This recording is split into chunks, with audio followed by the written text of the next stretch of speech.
Hey guys, welcome back. I'm just going to do a quick video here. I just finished another game last night, and it's a game, it's been out for a while. I think everyone's kind of made up their mind on this series, so this video probably won't be that long because, you know, I don't really feel like I have to talk you guys into this. I think you guys know whether you want to play it or not, but the game we're going to talk about is Halo Reach. Very belated. I finally got this for, my wife picked it up for me for Valentine's Day, just as sort of an additional gift. And, you know, when it came out, I wasn't really feeling the urge to buy it because, you know, I have Halo 1 through 3, I have Halo ODST, I wasn't feeling a Halo game at that point in time. But, you know, now I got it and I played it, and it's funny how, you know, you play these games, and in a lot of ways it's like riding a bicycle. You know, you just never really forget how to play it. You just have to kind of figure out, you know, what buttons do what now. But I really enjoyed my time with it. I will say that this is not my favorite Halo, though. I still think the first one, my first one is still the favorite because it just has a you know, a real sense of sort of adventure and freshness to it.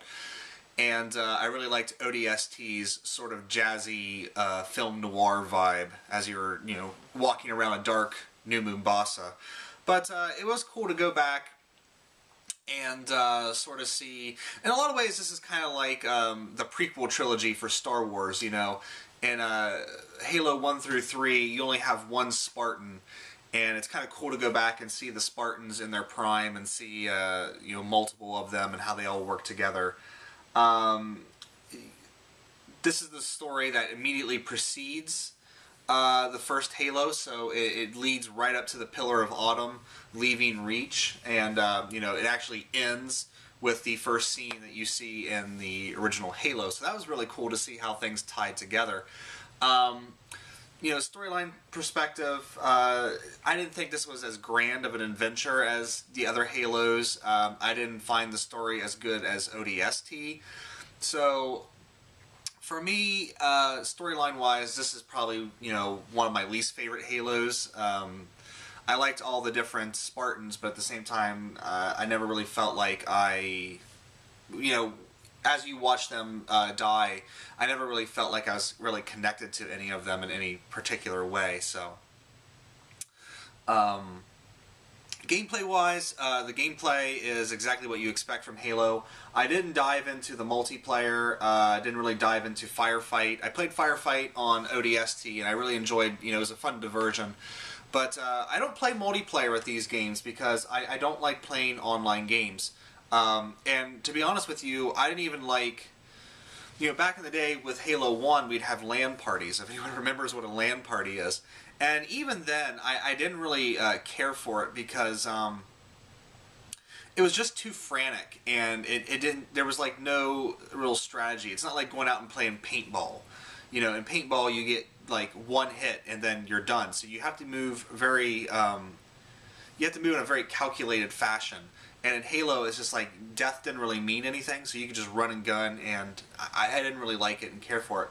Plus, I don't want to deal with, you know, a bunch of 12-year-olds that don't have anything to do other than school, and when they get home, they do nothing but play Halo online, and, you know, call me all kinds of horrible names that they don't understand anyway. It's just not fun to me, so. But anyway, I really did enjoy my time with Halo. I found the music. I often talk about music in these things. The music was not as good as previous Halos.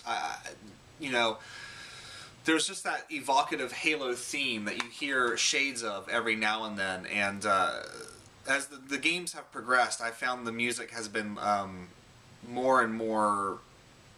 I think Halo 2 had the best music out of the series. Although I really did enjoy ODST's jazzy flair. I think the music is kind of, I don't know, maybe it's just because I'm so used to it. It doesn't affect me as much anymore, but I really did enjoy Halo 2's soundtrack. More so than this. But yeah, I would definitely say, you know, it's getting cheap out there. If you guys like Halo and you haven't picked this one up because you're like me and you're like, oh, do I really need another Halo game? Do I really need to pay $60 for another experience that I've had, what is it now, 4 times over? You know, now it's getting cheap, so I would definitely say check it out if you haven't checked it out already. But you know, if you've made up your mind on the Halo series, this isn't going to change your mind. There's a few new additions to it, like the armor bonuses. But in reality, aside from the fact when the game makes you play with the jetpack, I never got rid of the sprint. It just seemed like the most useful one because it can get you out of firefights really fast. I really like the one thing I really did like about this game is that there's no flood. And the same thing with ODST. There's no flood in this game. You're fighting straight Covenant. So when I only played it on normal, I haven't gone back and beat it on Legendary yet, which I will do here soon. Well, maybe not soon, but sometime. So there does feel like a real strategy involved when you're fighting the Covenant forces, as opposed to the Flood, which basically the Flood you just run and gun and just try to shoot them before they even get to you. So I really do prefer to fight the Covenant to the Flood, and I've always felt the Flood was kind of a weak story point for Halo. I mean, you kind of need it to explain why the Halo rings exist, but at the same time, I always felt the Covenant were much more compelling than the Flood. But anyway, that's really all that needs to be said about Halo Reach. The graphics, of course, are phenomenal for its time. You know, it's a couple years old now. There was that big, huge box set where you get all the Spartans in a statue.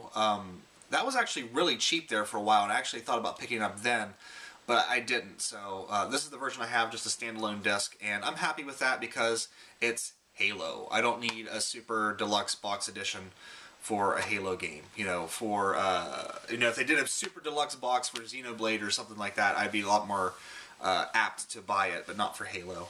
But anyway, just a quick video here, guys. I didn't want to spend too much time on it and talk too much about it because, like I said, you guys have already made up your mind on this series by now. If you haven't, definitely give it a shot. All the games are really good. If you play 1, 2, and 3, you kind of need to play them in order to catch the storyline.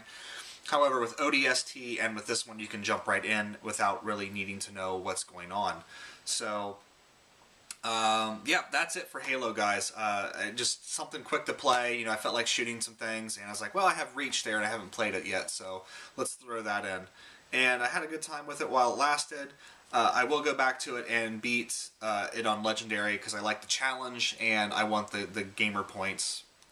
I'm not a big gamer point, you know, the achievement points person. I'm not a big person on that, but I'm like, you know, beating on Legendary to get 150, that's not too bad. So I guess we'll see how that goes.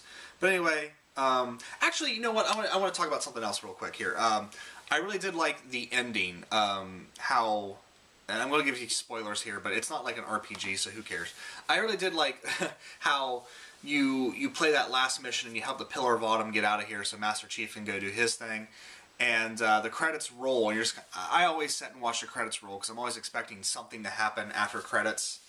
And after the credits roll, it drops you back into the last mission, and it said your mission objective is to survive. And it is kind of a harrowing moment to watch these Covenant forces just kind of rain down on you as, you know, your lone Noble 6 Spartan desperately tries to fend them off in order to survive. And it is kind of a harrowing moment. So I did enjoy that. I thought it was a really kind of a cool story point there. But anyway, yes, that's Halo Reach. Quick video for you guys. Still working on, got a day off today, so I'm pretty much going to be working on this for the most of the day. I don't think I'll finish it today because I'm about 23 hours, and I'm assuming this is around 30-35 hours to beat, so I got some time with it left. So I wouldn't expect this anytime soon. But anyway, guys, Halo Reach, yeah, it was a good game. I enjoyed it. It's getting cheap, so, you know, see how much it will cost you to get, and if the price is right, definitely go ahead and get it because it is a fun time. So I will see you guys next time. Take care, and thanks for watching.